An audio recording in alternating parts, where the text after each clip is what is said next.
যখন থেকে আমি বাসায় বিয়েবাড়ি স্টাইলে বিফ রেজালা রান্না করা শিখে গেছি তখন থেকে আমার আর বিয়েবাড়ির দাওয়াতের আশায় বসে থাকতে হয় না, কারণ আমি আমার পরিবারকে বিয়েবাড়ির যত রান্না আছে সব বাসাতেই রান্না করে খাওয়াই। আর আমি যেভাবে বিফ রেজালাটা রান্না করি, এই রেজালাটা খেতে ভীষণ মজা লাগে। এটা পোলাও, রুটি, পরোটা সব কিছুর সাথে অনেক বেশি ভালো লাগে। বিশেষ করে এই রেজালা গ্রেভিটা খেতে অনেক বেশি মজা। তো না টেনে ভিডিওটা দেখতে থাকুন, ইনশাল্লাহ আজকের এই ভিডিওটা আপনাদের কাছে অনেক বেশি ভালো লাগবে। তো প্রথমে একটা পাতিলের মধ্যে আমি দিয়ে দিলাম বেশ খানিকটা তেল। তো তেলটাকে এখন একটু ভালো করে গরম করে নিব, কারণ গরম তেলের মধ্যে পেঁয়াজগুলো ছাড়লে পেঁয়াজগুলো সুন্দরভাবে লাল হয়। তো এখানে আমি 1 কাপের মতো পেঁয়াজ দিয়ে দিলাম। তো এই পেঁয়াজগুলোকে সুন্দর করে বেরেস্তা করে নিব।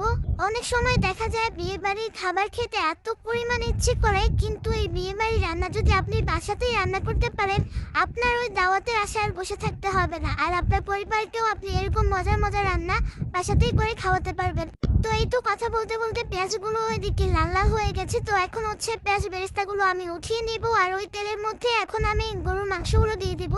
তো আজকে আমি প্রায় 3 কেজির মতো গরুর মাংস নিয়েছি, আর আজকে আমার বাসায় মেহমান আসবে। তো এই উপলক্ষে বিয়ে বাড়ির মতো করে আয়োজনগুলো করা হচ্ছে। আর বিশ্বাস করেন, আমার হাতে রেজালা যেই খেয়েছে সেই বলেছে যে বিয়ে বাড়ির রেজালা চাইতো নাকি আমার হাতে রেজালা খেতে অনেক বেশি মজা হয়। তো এখানে আমি আবারও দিয়ে দিলাম 1 কাপের মতো পেঁয়াজ কুচি। এখন দিয়ে দেবো এখানে দারচিনি, এলাচ, আর দিয়ে দিব কালো এলাচ। কালো এলাচ আমি এখানে 2টা ব্যবহার করেছি। এরপর এখানে দিয়ে দিব আমি 6 থেকে 7টার মতো লবঙ্গ। আর এখন দিয়ে দিব এখানে আমি 3 চা চামচের মতো মরিচের গুঁড়া। যে যেমন ঝাল খেতে পছন্দ করেন সেই অনুযায়ী মরিচের গুঁড়া ব্যবহার করবেন। এরপর দিয়ে দিলাম এখানে আমি 1.5 চা চামচের মতো হলুদের গুঁড়া। এখন এখানে আমি দিয়ে দিব জয়ত্রী গুঁড়া। এখানে আমি জয়ত্রী গুঁড়া 1.5 টেবিল চামচের মতো ব্যবহার করেছি। এরপর এখানে দিয়ে দিব আমি 1 টেবিল চামচের মতো সাদা গোলমরিচের গুঁড়া। এরপর এখানে দিয়ে দিব আমি 5 চা চামচ আদা রসুন বাটা। এরপর দিয়েছি স্বাদ মতো লবণ। এখন এই সব মশলাগুলো মাংসের সাথে ভালো মতো মেখে নিব। আমি এখানে যত মশলা মেপে দিয়েছি সব আমি 4 চামচ অনুযায়ী দিয়েছি। তো এখন মশলাগুলো ভালো মতো মেখে এখানে একটু সামান্য পরিমাণ হাতটা ধুয়ে পানিটা দিয়ে দিব, হাতের মধ্যে যেহেতু মশলা লেগে আছে। তো এই তো এখন ঢাকনা দিয়ে ঢেকে এই মাংসটাকে আমি একটু জাল করে নিব, মানে কষিয়ে নিব।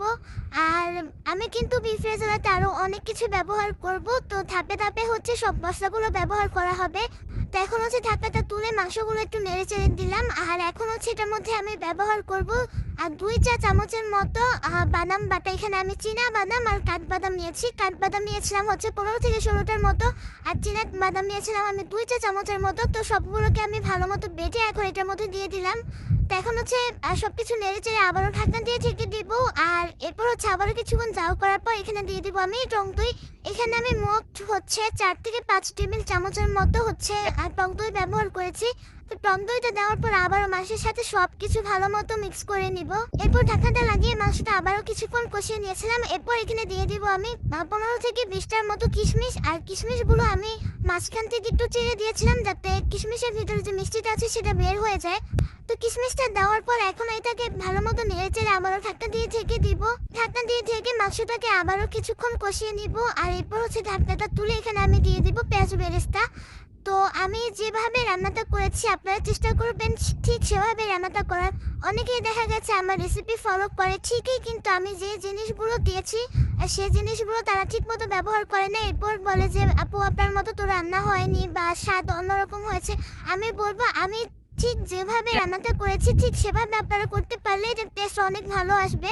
তো এরপর একটা গ্লাসের মধ্যে আমি গরম পানি নিয়ে নিয়েছি, একদম ফুটন্ত গরম পানি। তো গরম পানির মধ্যে এখন দিয়ে দেবো 6 থেকে 7 টেবিল চামচের মতো গুঁড়া দুধ।